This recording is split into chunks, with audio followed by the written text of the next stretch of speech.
예상 30장 11절로 15절 말씀, 구약 성경 459쪽인데 사무엘상 30장 11절로 15절 말씀 그대로 말씀을 읽고요. 마지막 절을 같이 합독을 해서 말씀을 읽게 됐습니다. 제가 먼저 읽겠습니다. 우리가 들에서 애굽 사람 하나를 만나 그를 다윗에게로 데려다가 떡을 주어 먹게 하며 물을 마시게 하고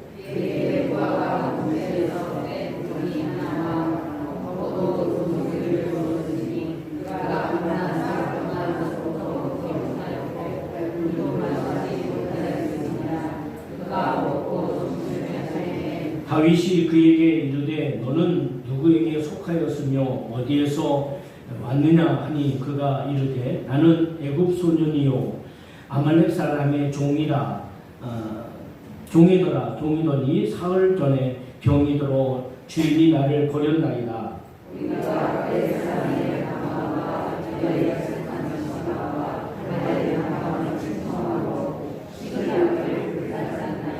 같이 읽습니다. 다윗이 그에게 이르되 내가 나를 그 군대로 인도하겠느냐 하니 그가 이르되 당신이 나를 죽이지도 아니하고 내 주인의 수중에 돌리지도 아니겠다고 하나님의 이름으로 내게 맹세하소서. 그리하면 내가 당신을 그 군대로 인도하시리라 하니라. 아멘. 사무엘상 30장 11절로 15절의 말씀을 가지고 그 기도를 준비하게 하라 하는 제목으로 말씀을 함께 나누겠습니다. 야급강식이라는 사자성어가 있죠. 무자비한 생존 경쟁에 대한 이야기입니다. 원래 모든 만물들은 야급강식에 멀리 사는 존재가 아니었습니다. 서로 나누고 돕고 함께하는 그런 화학적인 하나적인 그런 의미가 있었습니다. 그런데 이것을 죄를 지음으로 이런 생각들을, 이런 발상을 완전히 뒤집었어요. 사람들의 욕심이나 사람들의 교만이나 사람들의 죄악이 화목하고 서로를 돕고 서로를 위로하고 서로를 세우는 것을 그 발상의 전환을 통해서 완전히 뒤집어 버렸어요. 그래갖고 야급강식이라는 정말 말이 안 되는 것이 이 땅에 모든 것을 지배하고 있습니다. 이 야급강식의 가장 큰 것은 뭡니까? 바로 힘이죠, 힘. 이 힘은 시대를 따라 국가를 따라 다릅니다. 어느 시대는 이 육체적인 힘이 가장 모든 것에 근원이었습니다. 그래서 동물 세계에도 힘이 세고 덩치가 크고 아주 잔인한 그런 옛날에 우리가 잘 아는 것처럼 그런 동물들이 세계를 지배했던 것을 보게 됩니다. 그런데 힘이 있다고 강력하다고 다 존재하는 것은 아니죠. 그렇죠. 그래서 힘에 의해서 야급강식까지만 사실 그것은 또 다른 의미가 있는 것을 보게 됩니다. 어느 시대는 지식이 가장 큰 힘이에요. 아는 계십니다. 라는 말 때는 아는 계십니다. 그래서 열심히 배운단 말이에요. 지식을 많이 연마하고 또 그 자료를 보고 그래서 지식을 많이 가진 것만큼 힘이 생기는 거예요. 또 어느 시대는 그것이 아니라 돈이 가장 강력한 시대도 있습니다. 그래서 돈을 모으는 거예요. 어떤 방법을 수단을 동원해서 모든 돈을 모으는 거예요. 왜냐하면 돈이 힘이라고 생각했기 때문에 그렇죠. 또 어느 시대는 어느 나라에서는 계급이 가장 큰 힘이다라고 생각을 하고 있고요. 그래서 높은 계급으로 올라가려고 왕이라고 하는 계급 또는 권력자라고 하는 그 계급을 올라가려고 많은 사람들이 애쓰고 노력했던 것을 보게 됩니다. 이런 것처럼 시대와 상황에 따라서 그 힘은 다르게 작용을 하는데, 근데 하나님께서 이 사람들이 고정적으로 알고 있는 야급강식의 원리, 힘을 가진 자가 전 세계를 지배한다는 하는 그것을 완전히 그 발상의 전환을 가져와 오게 했습니다. 그것이 바로 예수 그리스도의 은혜인 것입니다. 그래서 예수님이 이 땅에 오셔서 예수님은 힘으로, 능력으로, 또는 권력으로, 또는 돈으로 세상을 정복하는 것이 아니고 하나님 예수는 사람으로서 세상을 정복한 것을 보게 됩니다. 나폴레옹이라는 사람은 무슨 이런 얘기를 했어요. 나는 칼과 창으로 세상을 정복하려고 했지만 실패했다. 그러나 나중에 예수는 사랑으로 전 세계를 정복했다라고 말하고 있습니다. 저는 역사적으로 볼 때 여러분 소위 말하는 십자군 전쟁이라고 아시잖아요. 이 십자군 전쟁에 대해서 여러 가지 관점이 있을 수 있지만 저는 그 십자군 전쟁에 대해서 사실은 상당히 부정적입니다. 왜냐하면 십자군을 구성을 해서 그들이 전쟁을 해서 어느 나라를 쳐들어가서 그들을 정복하면서 예수를 믿겠다고 했는데 명분상으로는 그렇지만 뒤에는 사실은 권력자들의 욕심과 욕망이 가득 채워져 있었죠. 근데 복음은 그렇게 이루어지는 게 아니에요. 전도는 그렇게 이루어지는 게 아닙니다. 정말 그래서 예수님은 복음과 전도에 대해서 뭐라고 비유하셨냐면 누룩에 비유하셨던 것을 보게 됩니다. 누룩이 한 큰 자루에 작은 양의 누룩이 그 자루에 들어가면 그 누룩이 조금씩 보이는 듯 보이지 않는 듯 있는 듯 있지 않는 듯 하면서 나중에 보면 전체 그 자리에 있는 모든 가루를 누룩화하는 것을 보게 됩니다. 그래서 그것을 비유로 하시면서 바로 전도는 그런 것이라는 거죠. 그래서 우리가 생활 속에서 사람을 존중하고 이웃을 사랑하고 형제를 섬김으로 인하여서 보이는 듯 보이지 않는 듯 있는 듯 있지 않는 듯 그래서 전도는 스며드는 은혜와 스며드는 능력으로 바로 이루어진 것을 볼 수 있습니다. 오늘 본문은 다윗이 이제 사울 왕에게 쫓겨다닐 때 일입니다. 얼마나 심하게 쫓겨다녔는지 어떤 경우는 다윗이 제정신이 아닌 사람으로 이렇게 그렇게 보여지겠습니다. 막 침을 흘리기도 하고 바보같이 이렇게 막 하고 그렇게 그런 모습까지 보였던 것을 보게 됩니다. 심지어는 이스라엘은 상당히 괴롭혔던 나라가 있는데 바로 블레셋이라는 나라. 그 블레셋에 얹혀서 살았던 경우도 굉장히 많이 있습니다. 근데 오늘 말씀의 배경에 보게 되면 지금 이 말씀도 이스라엘과 블레셋이 전쟁을 치르기 아주 일보 직전에 있었습니다. 물론 다윗은 블레셋 편에 있었어요. 지금 이 전쟁이 일어나면 다윗은 개인적으로나 또는 다윗을 따르는 사람이 한 600명 정도가 되어 있습니다. 군인이 600명이니까 그들에게 포함된 가족까지 다 합치면 그 인원수는 1500명, 2000명 정도가 될 수 있는 그런 큰 바로 사람들이었습니다. 그래서 이제 다윗은 블레셋 쪽에 있으면서 왜냐하면 신살이었으니까. 근데 이스라엘인 바로 사울왕이 이끄는 이스라엘같이 싸움을 해야 되는 전쟁을 치를 수밖에 없는 상황에 놓여져 있을 때 다윗은 굉장히 고민스러울 수밖에 없었습니다. 그런데 하나님께서 그 전쟁에 개입을 하셔서 다윗이 블레셋 지경에서 야 너는 나가 너는 유대인 아니냐 이스라엘 사람 아니냐 너는 가라 하면서 다윗을 빼버립니다. 그래서 다윗이 그 동족 상잔의 역사 속에 같이 포함되지 않았습니다. 그런데 그 600여 명의 군인들이 블레셋 지경에 있으면서 그들과 싸움을 하는 그 전쟁의 어떤 용병이죠, 용병. 그 용병으로서 같이 싸움을 하려고 하고 있을 때 그들의 가족들은 시글락이라는 것, 오늘 보면 나왔죠. 시글락이라고 하는 동네에서 그들이 머물러 있었어요. 주로 여자와 노인과 어린아이 또 남자가 있긴 있지만 이렇게 전쟁에 나가서 싸울 수 없는 그런 사람들이 주로 있었던 것이죠. 그들이 한 곳에 모여 있었고 다윗과 군인들은 600여 명은 바로 블레셋 지경에 있었고 그 사이에 어떤 일이 벌어지면 아말렉 군대가 올라가서 가다가 이 시글락이라는 동네를 지나갔다 보니까 여성과 아이와 노인과 그냥 싸움을 할 줄 모르는 사람만 있는 거예요. 그러니까 이 아말렉 군대가 그들을 쳐넣어서 그들을 다 잡은 거예요. 다 사로잡고 그들이 가지고 있는 재산과 그들이 가지고 있는 양떼와 목축 다 끌고 가는 거예요. 다 끌고 가버렸어요. 그래서 다윗이 이제 싸움을 할 수 없어서 블레셋 지경에서 나와서 이제 그 가족들이 시글락이라는 동네에 있으니까 거기 딱 간 거예요. 갔는데 아무도 없어. 그냥 흔적만 남아있는데 바닥이 완전히 난리가 났죠. 사람이 많이 죽진 않았지만 그래도 그곳에 정말 험악한 그런 곳으로 모든 것이 다 흩어져 있는 상태인 곳이에요.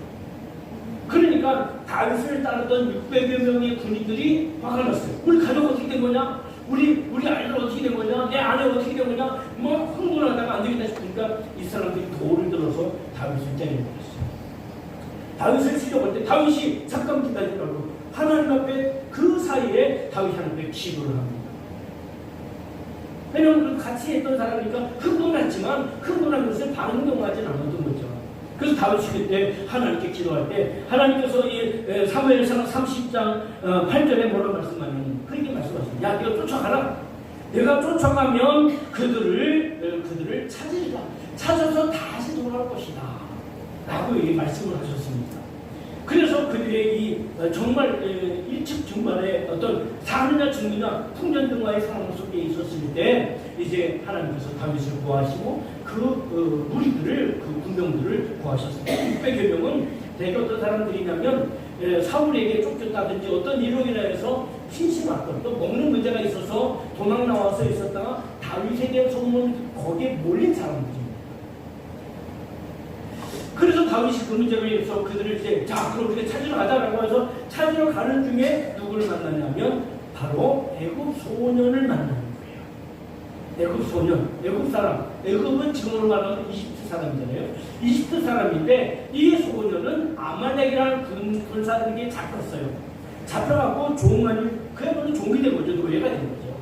노예가 돼서 거기 같이 그 무리에 끌려서 가는 중에 이 사람이 어린 아이니까 소년이죠. 또 먹기를 잘 먹겠어요. 노예인데, 그쵸? 네, 그가 무슨 특별한 대우를 받았겠습니까? 대우도 받지 못했을 것입니다. 그래서 몸에 병이 든 거예요. 병이 들어서 이렇게 했으니까 아말렉 군대가 야 이거 뭐야? 병 들었네. 시들시들하네. 그래서 그냥 팽이총으로 버렸어요. 버리고 자기들끼리 가는 거예요. 왜냐하면 자기들은 또 다른 그 식은 땅에서 다윗의 가족에 포함된 무리에 포함된 사람들을 또 잡아갔기 때문에 이 뭐 종 하나 버리는 거예요. 그 사람들은 유도 아니죠. 그래서 버려두고 간 거예요.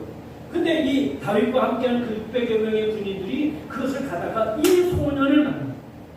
이 소년을 만나서 다윗에게 이르되 야 그를 그렇게 함부로 대하지 마라. 그래서 그 애굽 소년이 무슨 조건이 좋아서도 아니고 또 다윗의 가족들에 대한 이야기를 알고 있어서도 아니고 어떤 상황이 있어서는 아니라 그를 존귀하며 존중해줍니다. 그의 상처를 치유해주고 먹을 것을 주고 마실 것을 주고 오늘 본문에 보니까 노아도 뭉치나 그의 필요한 것들을 다 공급해주고 그러니까 이 사람 애굽 소년은 아니 그곳에서 먼저는 그렇게 대우를 받지 못했는데 여기서는 지금 너무 귀한 대우를 받고 있잖아요. 존중의 여김을 받고 있잖아요. 그러니까 그렇게 있을 때 다윗이 너 우리를 도와줄 수 있느냐라고 물어볼 때 우리 나를 다시 아말렉 군대에게 보내지도 않고 나를 죽이지도 않고 나를 버리지 않는다는 약속을 해주면 제가 그렇게 하겠습니다. 그래서 그런 좋은 관계가 있어요. 사실은 포로 주제의 근거를 제시할 수 있는 상황도 아닌데 이 애굽 소년이 다윗에게 그 얘기를 했을 때 다윗이 그를 받아주고 이 사람을 존중해서 그에게 선대했을 때 다윗과 그 무리들이 이 사람이 이끌어가는 그 길을 통해서 가서 아말렉 군대를 쳐부시고 그 가족들을 다 데리고 오되 그냥 데리고 온 것이 아니라 아말렉 군대가 가지고 있었던 많은 전유물, 음식이나 또는 많은 의복이나 많은 것들을 더 많이 갖고 이제 돌아오게 되었던 것입니다. 오늘 다윗이 만약에 한 사람 이것도 더군다나 종이고 병든 종이고 그것도 이방 사람인데 그 이방 사람이라고 병든 사람이라고 어린 소년이라고 그를 무시하고 그를 업신여기고 그를 그냥 내팽개쳤다고 하면 다윗의 이 길은 아마 먼 길이 될 수도 있고요. 잘 찾는데도 많은 시간이 걸렸을 수도 있었을 것입니다. 그러나 다윗이 그 애굽 소년을 선대하고 그를 존중해줬더니 그 사람도 다윗과 그 무리들을 존중해 준 것을 보게 됩니다. 여러분 오늘 우리가 인생을 살면서 사람을 수없이 많이 만납니다. 근데 우리의 기준은 외모적인 기준이에요. 젊으냐 늙었느냐 어떤 옷을 입었느냐 어떤 자동차를 타느냐 어떤 위치에 있느냐 그것에 의해서 사람들의 태도가 달라집니다. 그렇죠? 옷을 잘 입으면 포즈를 보니까 이 사람은 보통 사람 아닌가 보다. 또 큰 소리 치는 사람 보면 이 사람은 권력을 가진 사람인가 보다. 무슨 말을 하면 말에 똑소리를 나고 분명을 보면 이 사람은 많이 배운 사람이다. 그런 어떤 외부적인 요건을 가지고 사람을 대합니다. 그렇죠? 그런데 오늘 다윗은 외모적인 그것을 넘어서 그 바로 애굽 소년을 존중했을 때 하나님의 은혜가, 하나님의 은총이 그 소년을 통해서 주어진 것을 알 수 있습니다. 대부분의 사람들은 사람을 대할 때 외적 조건에 따라서 태도를 달리할 때가 참 많이 있죠. 여러분, 바로 이 일은 우리가 그리스도인으로서 가져야 될 자세는 아니라고 생각을 합니다. 오늘 예수님이 우리를 대하실 때 우리가 남들보다 뛰어나기 때문에 여러분에게 제가 늘 말씀드리지만, 제가 목사가 된 거는 남들보다 공부를 잘해서 집안이 뛰어나서 또 남들보다 옛날부터 대대손손이 예수를 잘 믿는 가정이었기 때문에, 또 어떤 사람보다도 저희 고향 동네가 그 동네는 어떤 동네보다 아주 훌륭한 동네이기 때문에 제가 목사로 부름받은 것이냐? 아니라는 거죠. 제가 말씀드리는 저희 고향 교회는 총발이 정말 동네 가게 하나가 있었는데 정말 가보면 먼지가 수북히 쌓이고, 시내보다도 연소제주보다도 그 동네에서 파는 거는 훨씬 더 비싸요. 그런 동네에 어릴 때부터 총발이 충만한 동네에 살았어요. 그런데 주님은 저의 외모나 외적인 조건을 보지 않으시고 저의 영혼을 보시고 저를 부르신 줄 믿습니다. 예수님이 제자를 부르실 때도 당시에 바리새인이나 종교 지도자들이나 권력자들이 있었습니다. 근데 그들 중에 한 사람을 제자로 부르신 것이 아니라, 당시에 어떻게 보면 유대 사회 속에서도 가장 어떻게 보면 아래층 사람들에게 무시를 당하는 바로 어부들 출신들 중에 많은 사람들을 부르셨던 것을 보게 됩니다.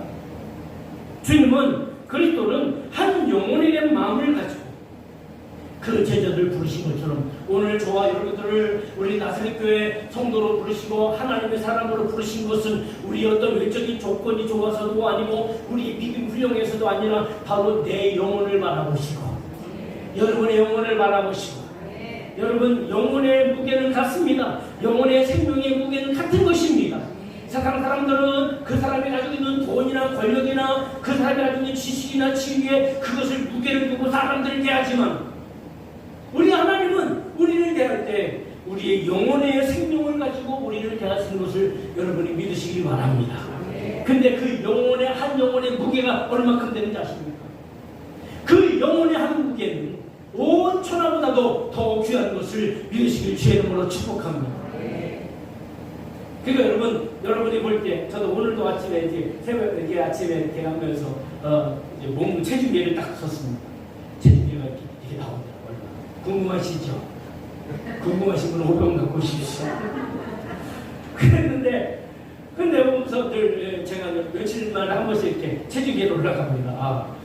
체중이 이렇게 했구나, 조금 올라갔구나, 조금 낮아졌구나. 제가 늘 체크를 합니다. 왜냐면 이제 누가 저를 체크해 주겠어요. 제가 제 자신을 체크해야 되지 않겠어요? 몸도 또 마음도 생각도 영적인 것도 다 제가 제 자신을 체크하는데, 그 몸무게와 영혼의 무게가 정부리하지 않습니다. 그러니까 여러분의 영혼의 무게는 온 천하보다도 더 무거운 줄 믿으시기 바랍니다. 얼마나 귀한 분들인지 몰라요. 옆에 있는 분에게 다시 한번 한번 이야기하겠습니다. 온 천하보다도 더 귀하신 분입니다. 시작. 아멘. 예수님이, 하나님이 왜 우리에게 그 아들 독생자이신 예수님을 보내셨습니까? 내 영혼이 온 천하보다도 더 귀하기 때문에, 나를 존중히 여기셨기 때문에, 여러분을 존중히 여기셨기 때문에 우리를 세우신 줄 분명히 믿습니다. 우리가 사람을 진정으로 존중히 여긴다면, 여러분 가정 속에서 이루어져 보세요. 그것이 직장 속에서 이루어져 보세요. 그것이 교회 속에서 이루어져 보세요. 그것이 세상 속에서 이루어져 보세요. 국가의 위정자가 국민을 존중해 보세요.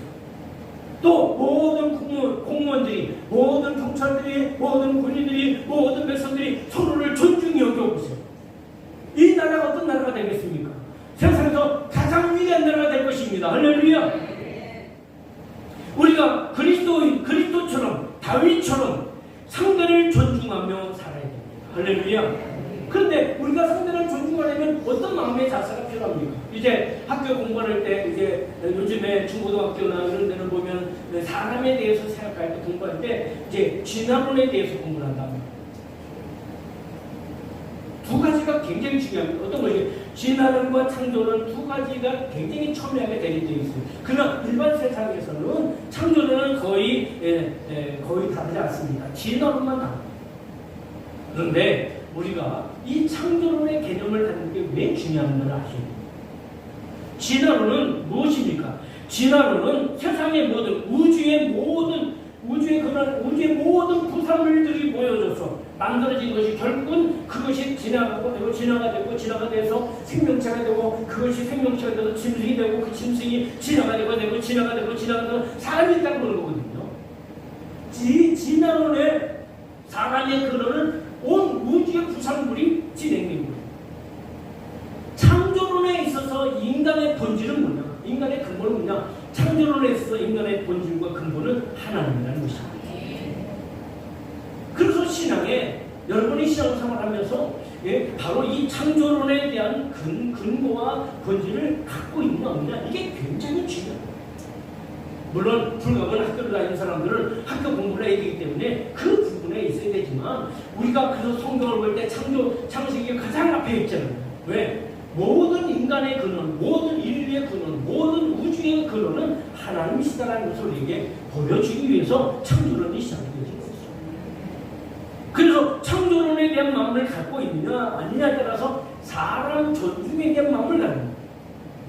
나의 조상이 원숭이라면 나의 조상이 온 우주에 떠돌아다니는 먼지와 그것의 부산물이라면 나라고 하는 존재가 뭐 대단하겠습니까? 왜? 우리가 공산주의와 자유민주주의가 왜 중요합니까? 공산주의의 핵심은 바로 물질이에요.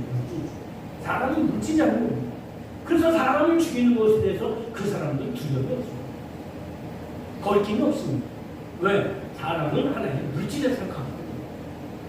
그러나 우리는 인격을 갖고 또 우리는 인간성을 갖고 우리는 하나님의 형상을 가진 사람이기 때문에 그래서 어떤 관점을 갖고 있느냐가 굉장히 중요합니다. 창조론이라는 것은 바로 인간의 근원이 하나님이라고 하는 그런 입장에서 볼 때 사람을 존중할 수 있는 마음인 것을 믿으시길 주의 축복합니다. 비록 현실로 볼 때 나보다 가진 것이 좋고 나보다 나이가 적고 나이가 많고 또 내가 세상에 권력이 있고 뭐 그런 어떤 외적인 조건이 있다 할지라도 그의 본질과 본체는 하나님으로부터 창조된 그런 하나님 형상의 존재라는 것을 우리가 믿어야 할렐루야. 그래야 사람에 대한 존중하는 마음을 갖는 거예요. 또 하나는 잃어버린 하나님의 형상을 회복하기 위해서 하나님께서 그의 외아들이신 예수를 땅에 보내주셨어요. 여러분 옆에 있는 사람, 앞에 있는 분들이 여러분 믿음에 대해서 생각하잖아요. 저 사람 믿음이 이렇다 저렇다 우리 인간적으로 판단하잖아요. 저 사람은 교회 열심히다 아니다. 저 사람은 마음이 이렇다 저렇다. 뭐가 이렇다 저렇다. 우리는 여러 가지 데이터를 가지고 한 사람을 판단하고 평가하고 분석한단 말이에요. 근데 그렇게 하다 보니까는 그런 선입견을 갖고 있는 거예요. 이 사람은 이런 사람이야. 이 사람은 이 사람이야. 저 사람은 저런 사람이야. 그런 선입견을 갖고 살아면 돼요. 그러니 우리 마음속에 어느 날부터 존중은 없어집니다. 그런데 우리 그리스도인들이 가지는 가장 중요한 요소가 있어요. 옆에 있는 분을 손을 잡아가면서 동성이 아니라 이성이 아니라 이분은 하나님의 은혜로 구원받은 사람이야. 이렇게 생각해요. 한번 해보세요. 이분은 하나님의 은혜로 구원받은 사람이다. 할렐루야. 그러니까 보세요. 하나님의 사랑으로 이 사람이 구원받은 사람이야. 하나님의 사랑으로 이 사람이 예수 믿는 사람이야. 하나님의 사랑으로 이 사람이 같이 하나님을 믿는 사람이야. 우리가 이런 관점을 가져야 그 사람을 존중하는 거예요. 왜? 그 사람을 존중하는 것은 바로 그 사람이 있게 하신 하나님의 사랑을 존중하는 것이고 하나님을 존중하는 것에서 시작하기 때문에 그렇습니다. 물론 비록 볼 때는 내 상황과 달라. 내가 볼 때 관점하고 달라. 내가 볼 때는 이런 믿음 갖고 되겠는가? 이렇게 헌신하고 되겠는가? 이렇게 살아도 되겠는가? 그런 생각이 있지만 그 생각을 넘어서야 되는 거예요. 다시 한번 따라합니다. 이분도 예수의 사랑으로 거듭난 사람이다. 할렐루야. 그렇죠? 그 예수의 사랑을 인정할 때, 하나님의 사랑을 인정할 때, 하나님을 인정할 때, 그럴 때 그 사람을 존중하는 거예요. 만약에 제가 대통령이 됐다고 가정해 보시죠. 그러면 저희 아들, 그리고 저희 손주들까지 국가에서 그 보디가드를 다 세워놓죠.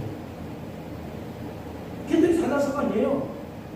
대통령의 자식이기 때문에, 대통령의 손자이기 때문에 그들을 다 보디가드를 그런 것처럼 그것은 뭐예요? 똑같습니다. 하나님의 천사가 11장 14절에 말씀하죠. 하나님께서 그의 천사를 믿는 사람에게 부주시다 말씀하셨거든요. 그것은 저나 여러분이 천사에게 대접받을 만큼, 천사에게 보호를 받을 만큼 위대하기 때문에 아니라 바로 우리가 하나님의 생명을 가진 자이기 때문에. 그래서 예수 그리스도에 대한 그 거듭남에 대한 은혜에 대한 것을 가질 때 우리가 진정으로 존중하게 될 줄 분명히 믿습니다. 또 보세요. 만물에는요, 어떤 원칙이냐고, 어떤 방법이 있냐면요, 모든 것은 심은 대로 거두어진다는 거예요. 그리고 우리나라 말도 콩 심은 데 팥나무, 콩나무, 그렇죠? 팥 심은 데 팥나무. 이거는 아주 자연스러운 원리예요. 물론 이제 그것이 지나가면서 종과 종의 달라진 그것이 합쳐진 것이 없잖아 있다고 보지만, 사실은 이제 사람과 원숭이는 우리가 잘 아는 것처럼 그 염색체가 달라요. 불가능한 일인데, 근데 가끔은 이제 그래서 그 DNA를 사람들이 막 바꿔버린단 말이에요. 그것이 인간에게 해가 되기도 하죠, 사실은. 근데 보세요. 그 모든 만물은 심어야 심령에 거두는 거예요. 근데 여러분 보세요. 정말 자신을 사랑하고 자기의 영혼을 사랑한다면 다른 사람을 존중해 주시기 바랍니다. 다른 사람을 존중하시기 바랍니다. 이웃을 존중하세요. 직장의 동료를 존중하세요. 그 사람에게 내가 지금 무언가를 심고 있는 걸 존중을 심고 있는 거예요. 물론 정말 본질적으로 그 마음의 상태나 바탕이 좀 안 좋은 사람도 있어요. 그러나 대부분의 사람들은 그렇지 않습니다. 또 저 사람이 나에게 잘해줬으니까 나도 잘해주겠다. 어떤 그런 마음을 갖는단 말이에요. 쉬운 대로 거둔다는 그런 원리가 자연 만물 속에 다 주어져 있습니다. 그래서 생명은 생명으로, 그렇죠? 생명은 생명으로, 섬김은 섬김으로, 존중은 존중으로 주어진다는 사실을 믿으시길 주의 이름으로 축복합니다. 그래서 여러분, 자신에 의해서 자신이 가치가 결정되는 겁니다. 따라합니다. 나에 의해서 나의 가치가 결정된다. 혹시 어떤 사람이 여러분이 배웠다고, 여러분이 가졌다고, 여러분이 사랑했던 권세를 가졌다고, 근데 여러분을 존중해 준다면 그 사람 멀리 가세요. 그 사람 조심하세요. 왜? 여러분이 가지고 있는 거 없어지는 날 그 사람은 여러분을 무시하기 시작할 겁니다. 여러분의 권력이나 여러분의 위치가 내려진 후에 그 사람은 여러분을 정말 막 밟아버릴 것입니다. 그러나 여러분이 힘들 때, 여러분이 어려울 때, 잘 될 때, 안 될 때, 어려울 때 여러분을 언제나 존중하는 사람이 있다면 그분을 진정으로 존중하시기 바랍니다. 또 여러분도 그렇게 존중하고 계십시오. 그것이 바로 자신으로서 심는 삶인 것을 믿으시길 주의 이름으로 축복합니다. 또 하나는 하나님의 엄중한 심판을 알 때 우리는 사람을 존중할 수 있습니다. 꼭 기억하십시오. 우리는 하나님의 심판을 다 받습니다. 어떻게? 내가 어떻게 살았느냐에 따라서. 하나님 그때는요, 그 사람이 이래서 이랬고 저 사람이 저래서 이랬으니 그거 말고 너는 어떻게 했느냐는 것입니다. 그럼에도 불구하고, 그래서 마태복음 25장 40절에 여기 네 형제 중에 즉히 작은 자 하나에게 한 것이 곧 내게 한 것이니라 말씀하셨습니다. 여기 있는 작은 자 하나에게 한 것이 나에게. 또 뭐라고 말씀하셨어요? 누가복음 14장 14절에는 그렇게 말씀하시죠. 뭐라는 걸 하세요? 그들이 갚을 것이 없으므로, 그러니까 사람에게 잘 때도요, 뭘 갚을 수 있는 사람에게 주면 다 갚게 된다는 거예요. 근데 갚을 것이 없는 사람에게 해주면 그 사람이 갚지 못하기 때문에 하나님이 갚아주신다는 거예요. 그래서 그들이 갚을 것이 없으므로 내게 복이 되리라. 이는 의인이 부활 시에 내게 각 행한 대로 받을 것이라고 말씀하셨기 때문에 그렇습니다.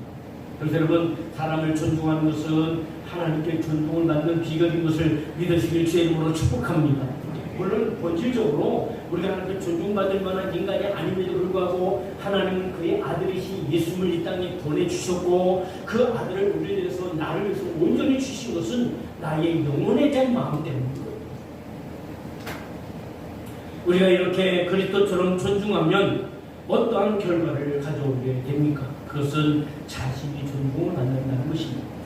여러분 진짜 존중받기 원하십니까? 그럼 여러분들이 다른 사람을 존중하시기 바랍니다. 특별히 무엇인가 재능을 갖고 무엇인가 다른 사람보다 더 잘난 부분이 있고 더 위대한 부분이 있다면 그럴수록 더 그것을 가지고 더 겸손하게 상대를 존중하시기를 주의 이름으로 축복합니다. 하나님과 그런 사람은 하나님과 사람에게 존중을 받습니다. 오늘 본문에서 다윗의 모습을 보면 우리가 볼 수 있는 게 있어요. 지금 다윗이 이렇게 애국 소년, 병든 소년을 지금 돌보는 상황이 아니에요. 돈에 맞아 죽을 뻔했던 상황이고 그의 아내와 그의 자식과 그의 무리들의 모든 가족들이 지금 어떻게 끌려가서 아말렉 그 무자비한 그 인간들에게 좀 끌려가서 어떤 일을 당할지 어떤 상황이 주어질지도 모르는 상황 속에 지금 한가하게 그 애국 소년을 돌볼 때란 말이에요. 야, 너 나중에 봐. 그리고 확 배치고 빨리 뛰어가야 되는 거 아닙니까? 그러나 그런 상황 속에서도 다윗은 그 애국 소년, 병든 소년을 그를 존중하고 있습니다. 이 모습 속에 다윗의 존중하는 모습이 보이지 않습니까? 이는 그리스도의 십자가를 통해서 우리가 알 수 있는 모습인 것이죠. 예수님이 여러분과 제가 위대하고 뛰어나기 때문에 우리를 위해서 십자가에 못 박혀 죽으셨습니까? 자신 앞에 있는 가론에다가 자기를 배신할 걸 아시면서도 그를 책망하거나 그를 저주하지 않으셨습니다. 그의 가장 가까이서 따르던 베드로가 그를 세 번이나 부인할 것을 아시면서도 그를 책망하거나 그를 멀리하지 않으셨습니다. 왜? 그 영혼을 존중하셨기 때문이었습니다. 그는 그리스도처럼. 그래서 우리가 여러분 한 성도를 한 사람을 우리가 존중히 여기는 것은 바로 우리가 그리스도를 존귀하게 여기는 것임을 믿을 수 있는 주의 이름으로 축복합니다. 왜? 내가 볼 때는 하찮은 인간일 수 있어요. 내가 볼 때는 정말 세상에서 필요 없는 인간일 수 있어요. 그러나 주님은 그를 위해서도 죽으셨다는 거예요. 주님의 은혜는 그에게도 해당된다는 것입니다. 그 때문에 그리스도를 존중히 여기는 사람은 우리 옆에 있는 사람, 나보다 어떻게 보면 나보다 부족한 것이 많은 사람일지라도 그를 존중히 여기는데 바로 그것이야말로 그리스도를 존중히 여긴 것을 여러분이 믿으시길 주의 이름으로 축복합니다. 예수님이 십자가를 통해서 우리를 존중히 여기셨을 때 우리에게 구원의 역사가 있었던 것처럼 우리도 그 존중히 여기는 마음을 가지고 나갈 때 가족도 형제도 이웃도 부모도 자녀도 우리가 존중히 여기게 될 줄 분명히 믿습니다. 내가 내 부모야, 내가 자식이야, 내가 이거 남편이 아내야. 그게 아니라 그렇다 할지라도 존중하는 마음을 가져야 된다는 거예요. 공동체가 여러분 그 존중 여기는 공동체의 전형이 교회의 공동체를 더 존중하게 하고 또 강력한 능력자가 되고 그 교회가 정말 생명을 구원하는 그런 교회가 될 줄 분명히 믿습니다. 제가 보니까 우리 나사렛 교회 성도들은 교회를 참 사랑합니다. 그 사랑이 어떻게 나와야 합니까? 서로를 존중해야 합니다. 교회를 존중하십시오. 성도를 존중하십시오. 직분을 존중히 여기십시오. 주님의 교회를 존중하시기를 주의 이름으로 축복합니다. 왜? 그러면 그렇게 존중할 때 비판하기를 좋아하는 공동체에 여보세요. 교회는 항상 떠들 겁니다. 교회는 항상 싸울 겁니다. 앞에서는 괜찮은데 뒤에 돌아가서 어떻고 저떻고 이렇고 저렇고 계속해서 서로를 존중하지 않고 서로를 비판해 보십시오. 겉으로 볼 땐 괜찮을지 모르지만 속으로 썩기 시작하고 속으로 서로 오는 부분이 있을 것이고 어느 날 어느 시점에는 그것이 무너지고 말 것입니다. 그러나 서로 존중해 보십시오. 교회를 감히 막이는 우리 교회를 건드릴 수 없을 것입니다. 세상에 어떤 사람도 교회를 무너뜨릴 수 없을 것입니다. 그러면 공동체는 더 단단해질 것이고 공동체는 더 능력이 있을 것이고 그래서 여러분 벌써 그럴 때 교회가 이 땅에서 이 땅을 구원하고 이 땅에서 하나님의 일을 감당하는 교회로 세워질 줄 분명히 믿습니다. 제자들이 성령 받기 전에는 서로 누가 위냐 누가 아래냐 누가 더 사랑을 받느냐 벌 받느냐 이것도 싸웠어요. 그러니까 예수님이 십자가 달려가실 때 다 3분의 1 됐잖아요. 그러나 성령 받은 후에 그들은 서로를 존중해 주기 시작했어요. 왜? 이제는 겉사람을 보는 게 아니라 그 사람의 영혼을 바라보기 시작했습니다. 그렇습니다. 또 여러분 자신과 공동체가 가치가 상승된다는 것입니다. 존중할 때 가치가 상승되는 거예요. 여러분이 가정에서 마찬가지예요. 여러분 아내를 존중해 보세요. 그러면 여러분과 여러분의 가치가 상승됩니다. 여러분의 남편을 존중해 보세요. 자녀를 존중해 보세요. 부모님을 존중해 보세요. 때때로 자녀들이 부모님의 직업 때문에, 부모님의 어떤 삶 때문에 부모님을 없이 여기는 그런 자녀들도 있다고 합니다. 어디에? 저 거기 쓰지 마세요. 그렇지만 정말 아내를 존중하고 남편을 존중하고 성도를 존중하고 교회 장로님과 권사님과 모든 성도들을 직분자를 존중하고 또 교회를 존중하고 직장에서 그 직장 동료를 존중해 보십시오. 그럼 그 모든 사람이 존중하는 삶을 내면 그 공동체 전체가 다 어떻게 되면 업그레이드가 되는 거예요. 전체가 다 상승하는 거예요. 그 위치가. 우리 교회가 정말 복된 교회, 가정이 넓은 복된 교회가 되려면 서로를 존중하시기를 주의 이름으로 축복합니다. 우리가 서로를 존중히 여기는 것은 결국 우리의 실체이신 예수 그리스도를 존귀히 여기는 것임을 믿으시기를 주의 이름으로 축복합니다. 그리스도가 존귀하게 되시면 우리 공동체도 존귀한 존재가 될 줄 분명히 믿습니다. 여러분 오늘 내 관점으로 보지 마십시오. 내 기준을 갖고 보지 마십시오. 그것은 나의 선입견이 되기로 선입관이 되어서 사람을 이렇게 저렇게 판단하고 이렇게 저렇게 그것을 오히려 사람을 무시할 수 있습니다. 우리는 그리스도의 관점을 가지고 서로를 존중히 여긴다면 예수님이 빌립보서 2장의 9절, 10절, 10절에 나오는 것처럼 모든 사람이 그리스도를 위해서 그리스도 앞에 무릎을 꿇었던 것처럼 모든 사람이 그리스도의 이름을 존귀하게 여겼던 것처럼 바로 그런 교회와 그런 성도가 될 줄 분명히 믿습니다. 존중히 여기는 사랑하는 우리 나사렛교회 모든 성도들이 되시기를 주의 이름으로 축복합니다. 아멘. 우리 찬양으로 함께 결단하며 나가겠습니다. 사람이 살다 보면 자신이 가지고 있는 경험과 자신이 가지고 있는